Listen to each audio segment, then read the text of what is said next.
વાંગમય 21 અસીમિત શક્યતાઓનો ભંડાર માનવી વ્યક્તિત્વ. લેખક પંડિત શ્રીરામ શર્મા આચાર્ય.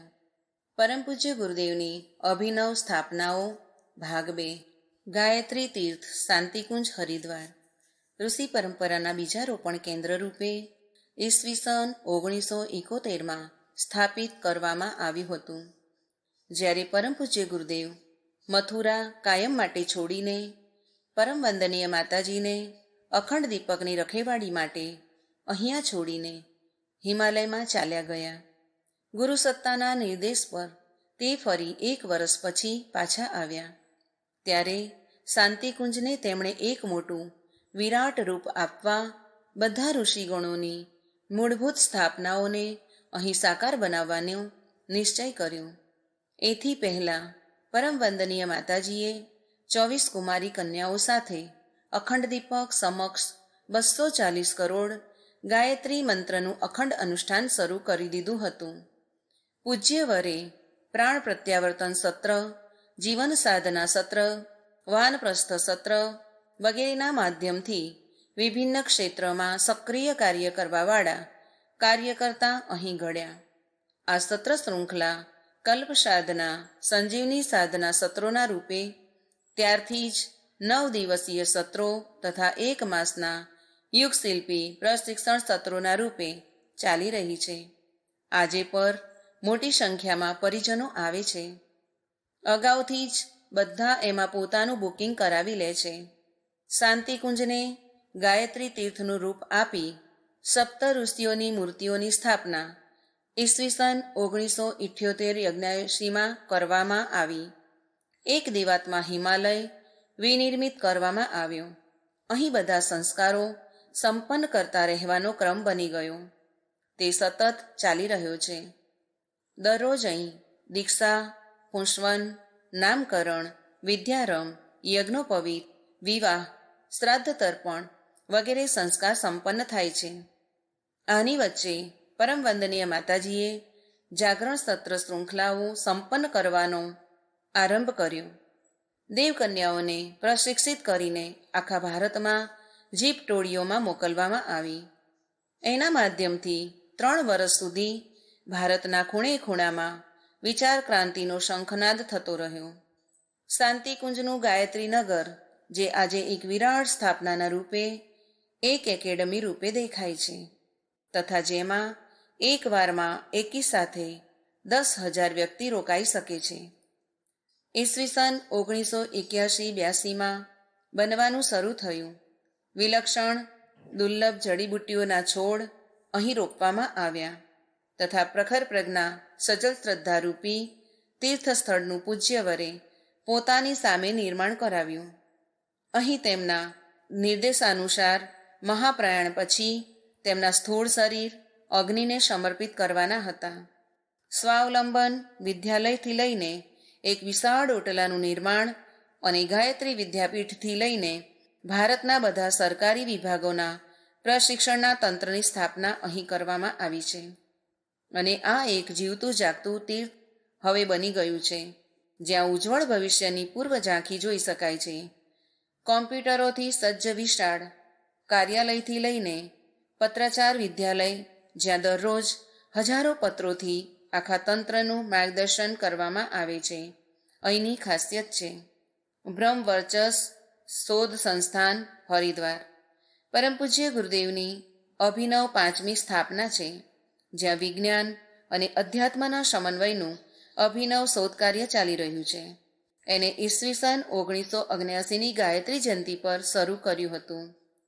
વર્તમાન શાંતિકુંજ ગાયત્રી તીર્થથી 1/2 કિલોમીટર દૂર ગંગા તટ પર આવેલ આ સંસ્થાન પોતાની આકર્ષક બનાવટને કારણે સહજ જ બધાના મનોને મોહીને આમંત્રિત કરતું રહે છે.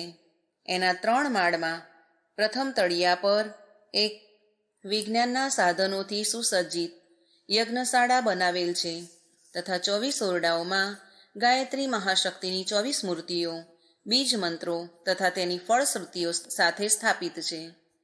બીજા માળ પર એક વૈજ્ઞાનિક પ્રયોગશાળા છે, જ્યાં એવા સાધન સ્થાપિત છે જે એ શોધખોળ કરે છે કે સાધના પહેલાં તથા પછી યજ્ઞાદિ મંત્રોચ્ચારણની પહેલાં તથા પછી શું ફેરફાર શરીર મનની રીતભાતો તથા લોહી વગેરે સંઘટકોમાં જોવામાં આવ્યા.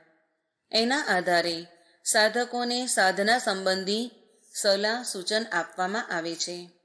અહીંયા વનૌષધિઓનું વિશ્લેષણ પણ કરવામાં આવે છે તથા યજ્ઞ ઉર્જા મંત્ર શક્તિનો સુપ્રભાવ સાધકના મસ્તિષ્કીય તરંગો જૈવ વિદ્યુત વગેરે પર પડ્યો એ જોવામાં આવે છે. જુદી જુદી રીતના મનોવૈજ્ઞાનિક પરીક્ષણ પણ અહીંયા કરવામાં આવે છે.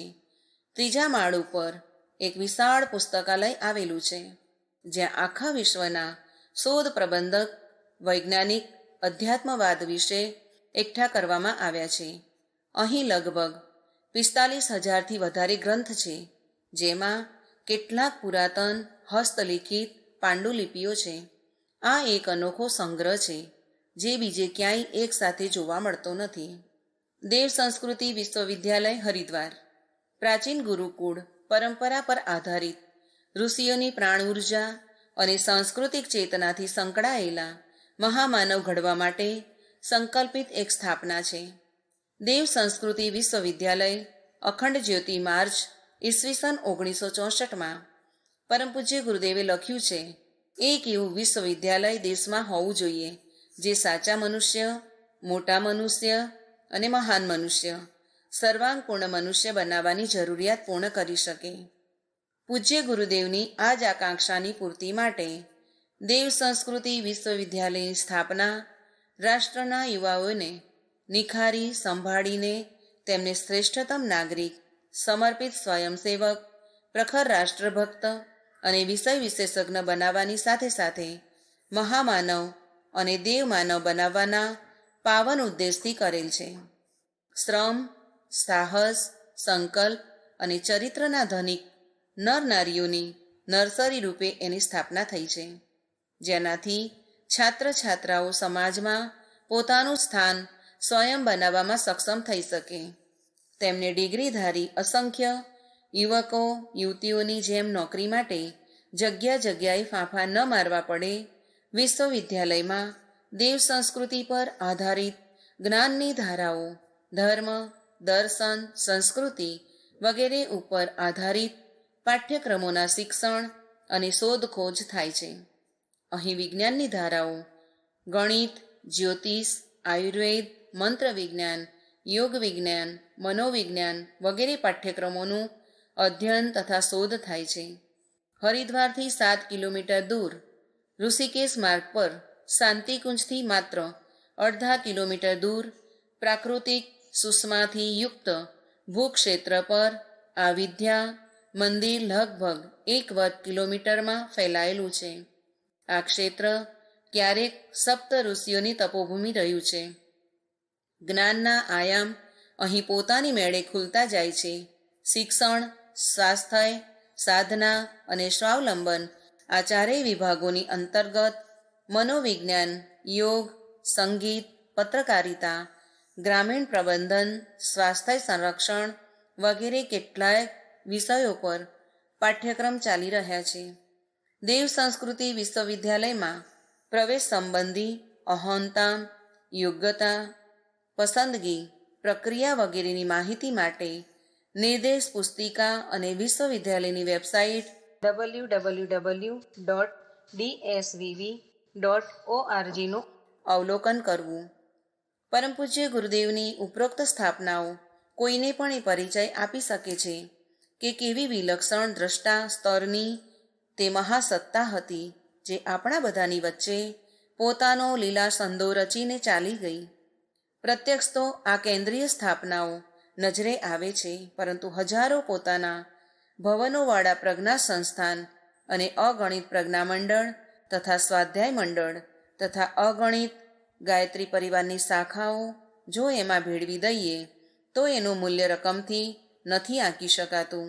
આ તે બધું છે જે તે મહાપુરુષને એક અવતારી સ્તરની સત્તા રૂપે પ્રતિષ્ઠાપિત કરે છે તથા જેના કર્તૃત્વ પર શ્રદ્ધાથી માથું નમાવાનું મન થાય છે.